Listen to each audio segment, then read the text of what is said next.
ಹಗರಣಕ್ಕೆ ಸಂಬಂಧಪಟ್ಟಂತೆ ಇಡಿ ತನಿಖೆ ಹೇಗೆ ನಡೀತಾ ಇದೆ, ತನಿಖಾ ವ್ಯಾಪ್ತಿಯಲ್ಲಿ ಕಂಡುಕೊಂಡಿರುವಂತಹ ಫೈಂಡಿಂಗ್ಸ್ ಏನು ಅನ್ನೋದನ್ನ ನೀವು ಗಮನಿಸ್ತಾ ಇದ್ದೀರಾ.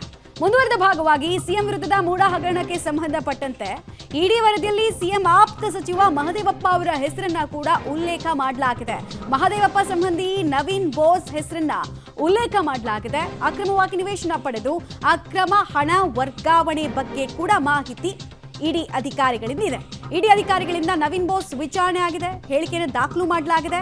160 ಸೈಟ್ ಜಪ್ತಿ ಆದೇಶದಲ್ಲಿ ಇವರ ಹೆಸರನ್ನ ಕೂಡ ಉಲ್ಲೇಖಿಸಲಾಗಿದೆ. ಆ ಮೂಲಕ ಪ್ರಭಾವ ಯಾವ ಹಂತದಲ್ಲಿ ಕೆಲಸ ಮಾಡಿದೆ ಮತ್ತು ಇದು ಕೇವಲ ಜಸ್ಟ್ ಬೇನಾಮಿ ಆಸ್ತಿ ವ್ಯವಹಾರವಾಗಿ ಉಳಿದಿಲ್ಲ, ಅಕ್ರಮ ಹಣ ವರ್ಗಾವಣೆ ಕೂಡ ಆಗಿದೆ ಅನ್ನೋದನ್ನು ಹೇಳಿದ್ದಾರೆ.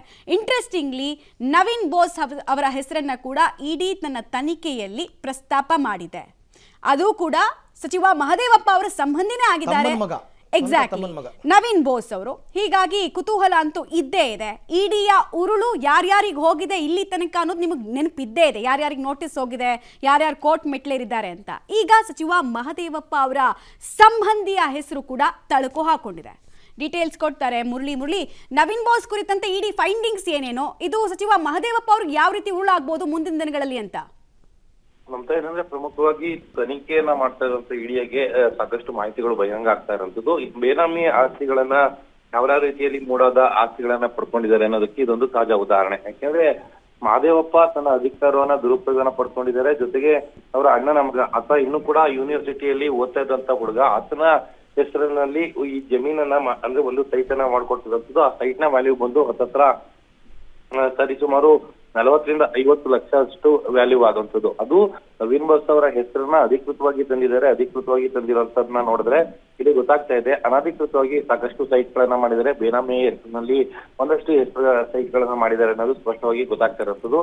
ಇಡೀ ಇನ್ನೊಂದಷ್ಟು ತನಿಖೆಯನ್ನ ಮುಂದುವರಿಸ್ತಾ ಇರೋ ಸಂದರ್ಭದಲ್ಲಿ 150 ಸೈಟ್ ಗಳೇನಿತ್ತು, ಆ ಸೈಟ್ ಗಳನ್ನ ಈಗಾಗಲೇ ಸೀಸ್ ಅನ್ನ ಮಾಡ್ಕೊಂಡಿದ್ದಾರೆ. ಮುಂದಿನ ತನಿಖೆಯಲ್ಲಿ ಇನ್ನೊಂದಷ್ಟು ಮಾಹಿತಿಗಳು ಬಹಿರಂಗ ಆಗಬೇಕು. ಮಾಹಿತಿಗಳು ಬಹಿರಂಗ ಆದ ನಂತರ ಬೇನಾಮಿ ಹೆಸರಿನಲ್ಲಿ ಯಾರ್ಯಾರು ಎಷ್ಟೆಷ್ಟು ಸೈಟ್ ಅನ್ನ ಪಡ್ಕೊಂಡಿದ್ದಾರೆ ಅನ್ನೋದು ಕೂಡ ರಿವೀಲ್ ಆಗ್ಬೇಕಾರಂತದ್ದು. ಮಮತಾ, ಓಕೆ, ಥ್ಯಾಂಕ್ ಯು ತಮ್ಮೆಲ್ಲ ಮಾಹಿತಿಗೆ. ಬಟ್ ಇದನ್ನ ಡೇ 1 ಅಲ್ಲೇ ಸ್ನೇಹಮಯಿ ಕೃಷ್ಣ ಹೇಳಿದ್ರು, ಇವ್ರ ವಿಚಾರ ಹೇಳಿದ್ರು, ಜಿ.ಟಿ. ದೇವೇಗೌಡರು ವಿಚಾರ ಹೇಳಿದ್ರು, ಆಗ್ಲೇ ಯಾವಾಗ ಕಂಪ್ಲೇಂಟ್ ಕೊಟ್ಟು ಹೊಸದ್ರಲೇನೆ ಈಗ ಒಂದೊಂದೇ ಹೊರಗೆ ಬರ್ತಾ ಇದೆ.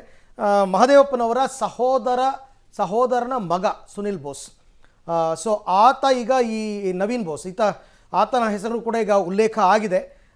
ಆತ ಹೆಸರಿನಲ್ಲಿ ಅವನು ಇನ್ನೂ ವಿದ್ಯಾರ್ಥಿ ಇದರಲ್ಲಿ ಇರ್ತಕ್ಕಂಥ ವ್ಯಕ್ತಿ. ಆತನ ಹೆಸರಿಗೆ ಸೈಟ್ ಹೆಂಗೆ ಬಂತು, 40-50 ಲಕ್ಷ ರೂಪಾಯಿ ಮೌಲ್ಯದ ಸೈಟ್ ಅದು ಅಂತಂದ್ಬಿಟ್ಟೆಲ್ಲ ಹೇಳಿದರು. ಈಗ ಒಟ್ಟಾರೆ ಅವರ ಹೆಸರು ಕೂಡ ಉಲ್ಲೇಖ ಆಗಿದೆ.